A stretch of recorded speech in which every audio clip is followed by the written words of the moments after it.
what immigrants do for this country or the fact that we are a country of immigrants. Right, right. The fact is, ain't none of y'all trying to go and farm right now. Okay, so I'm lying. Raise your hands. You're not. You're not. We done picking cotton. This is your selection for the new face, the new leader of the Democratic Party. This is who deacons at Woke United Methodist are choosing to be the face standing in front of the rainbow. This is the best they have to offer? Jasmine Crockett? Hey, it's me, Jazzy C. I know Jasmine Crockett is easy on the eyes, and I damn sure know it is incredibly difficult to find an aesthetically pleasing woke woman. But that doesn't mean there aren't beautiful woke women to choose from. I mean, let's just consider our options here. Let's think about some of these beautiful woke women. You have the whoopee cushion from The View, who produces that beautifully smelling boodle breeze. She's also the lead flutist in the Butt Bongo band, where her boodle flute is a fan favorite. What about the wicked weave Joy Reid? With MSNBC eliminating her woke welfare and our bundle of joy no longer having the resources to be able to afford high-quality hair, I'm sure Joy Reid is looking for work. I'm sure she would be the face, the new leader of the Democratic Party, as long as they provided the proper wardrobe. What about Simone Sanders, better known to friends and family as Simon? Simon Says, "What happened to my hair?" Who are some other beautiful woke women? Nancy Pelosi, Elizabeth Warren. I think Liz would be a great choice. Only problem is, her pretend husband Tatanka is the jealous type. I don't know if he would want his queen to be the face that lonely men dream about.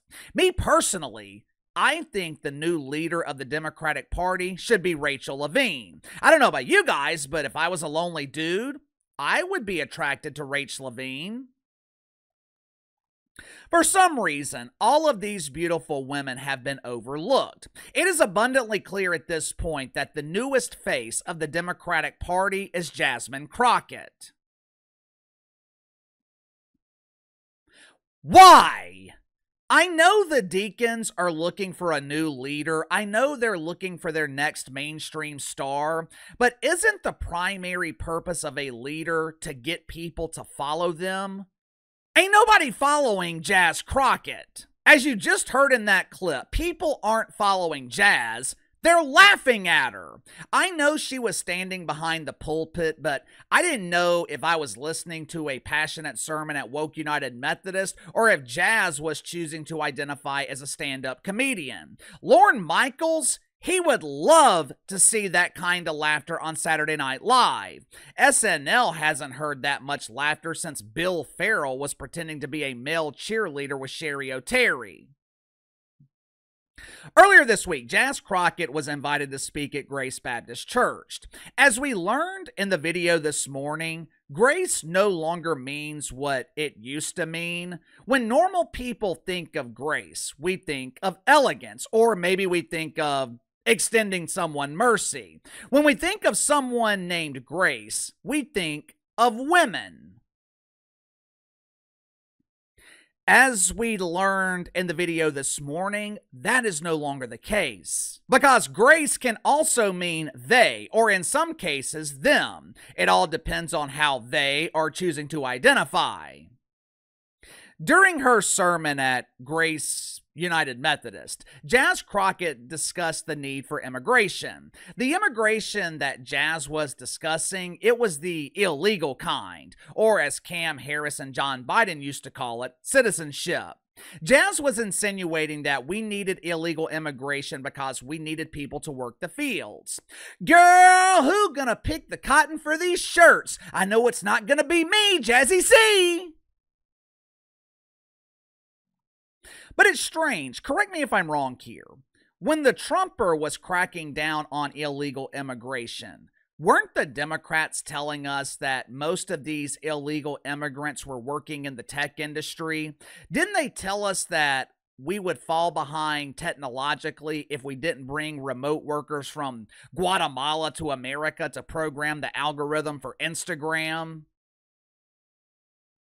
As it turns out, clothing is the least of our worries with the Trumpers' crackdown on illegal immigration. According to Jasmine Crockett, the mass deportation and mass exodus of illegal immigrants, it is going to have a devastating effect on the children. Oh, the children! It's all about the children! Make sure to like and subscribe. You can follow me on Twitter at KC_BTL84. Just a quick heads up. I've got family coming into town this weekend, so I'm not entirely sure what the upload schedule is going to look like this weekend. To be honest with you, I think I need to take a little bit of a break. More than likely, though, there will be at least one video tomorrow and Sunday. But if you don't see me this weekend, that's why. Look, there's no denying the fact that shit ain't good right now in America. I saw a report earlier today. 70% of the country is worried about unemployment. Whether it's the unemployment rate rising or people bracing for layoffs, people are worried about their jobs. They're worried about their immediate future. Me personally, I think most of this fear is... I don't want to say it's useless. Maybe a better term would be unjustified. Most of the time, that is the case with fear. We tend to worry about things that will never happen, but it doesn't matter whether the fear is justified or not. The only thing that matters is people are scared. They're worried, which creates the last thing you want in the economy: uncertainty. Uncertainty breeds volatility. It affects consumer spending. Consumer spending affects advertiser spending. It's a domino effect. And a lot of this fear and uncertainty, it is being driven by Democratic politicians, and they're receiving a nice assist from their pretend friends in the mainstream media. Just like I told you guys last summer, when Cackling Cam was trying to make the transition from pretend vice president to actual president, one of the key strategies that the media tried to use to get Cam Harris elected was fear.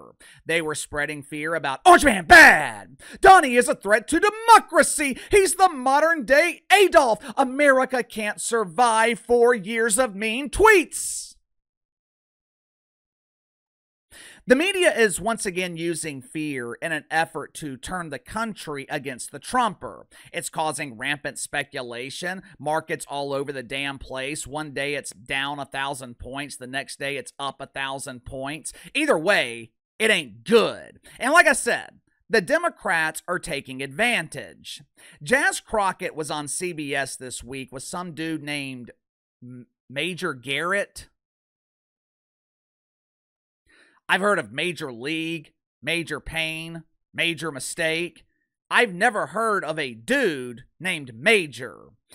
But Major, he asked the Major Pain, Jas Crockett, about her stance on illegal immigration. He mentioned that most of the country supports the Trumper cracking down on illegal immigration. But according to Jas Crockett, we can't rely on polling data unless, of course, the data works in her favor. According to Jasmine Crockett, the reason the economy is collapsing is because we no longer have illegal immigrants to support financially. I mean, work.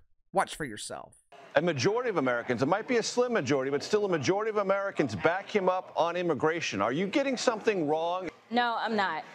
One of the things that I hate about polling is that it is a very stagnant data point. I don't know exactly how these questions are being asked, but one thing that I can tell you is that if you sit down and you say, are you okay with your grocery prices? Are you okay with the fact that housing prices are going up? And you start to connect how important it is for us to have immigrants that are contributing to our country in this way, then people may start to shift. The reason you can't afford a home is because of these failed immigration policies. The reason you're not going to be able to afford your food is because of these failed immigration policies. Let me make sure I'm understanding you correctly. Jasmine Crockett has been in Congress since January 2023. For 2 years under Johnny B. Biden. Jazz wasn't worried about housing prices. She wasn't worried about grocery prices. She wasn't worried about gas prices, which, by the way, I don't know if you've noticed, but gas prices have went down. For 2 years, while John Biden was destroying America, Jazz Crockett, she was not worried about you. But all of a sudden, the first 100 days that the Trumper's in office, Jasmine Crockett expects us to believe that she now cares about us? I don't know if Jazz knows this, but groceries were already high. Housing prices have been out of control for the last 2 or 3 years. Hell, housing prices have been out of control in the People's Republic of California for the last 2 decades. Millions of people have left the beautiful California weather to sweat their ass off in Florida. Some people were so desperate to leave the People's Republic, they migrated to Mexico. My inside sources are telling me that the reverse migration has gotten so bad, the Mexican government, they are thinking about building a wall to keep people from California from entering their country. You know, Jasmine Crockett claims to be a voice for the black community. Jazz claims to be a fighter for my community. But it's strange. You know who illegal immigration hurts the most? You know which demographic is impacted the most by illegal immigration? The same community that Jasmine Crockett pretends to be fighting for. In recent weeks, we have seen some in conservative media criticize the Trumper. Ben Shapiro comes to mind. Ben Shapiro unleashed a tirade against the Trumper's tariffs. The woke media is blaming the Trumper for the problems that John Biden created. When Donnie left the White House in 2021, I don't remember anyone complaining about the price of eggs. The Trumper is trying to clean up 4 years of incompetence, 4 years of destruction. In the case of tariffs, he is trying to clean up decades and decades of destruction. He's the president. He's not a damn magician. It is going to take time to clean up the mess that's been created by politicians like Jasmine Crockett. But give me your thoughts on this. Jasmine Crockett offends illegal immigrants, then turns around and explains how much we need illegal immigrants. According to Jazz, all the problems that we are facing right now, it's because we have stopped the flow of illegal immigrants into the country. Ironically enough, we had these same exact problems when they were flowing into the country. Someone please make it make sense. Sound off in the comments below. I'll see you guys tomorrow.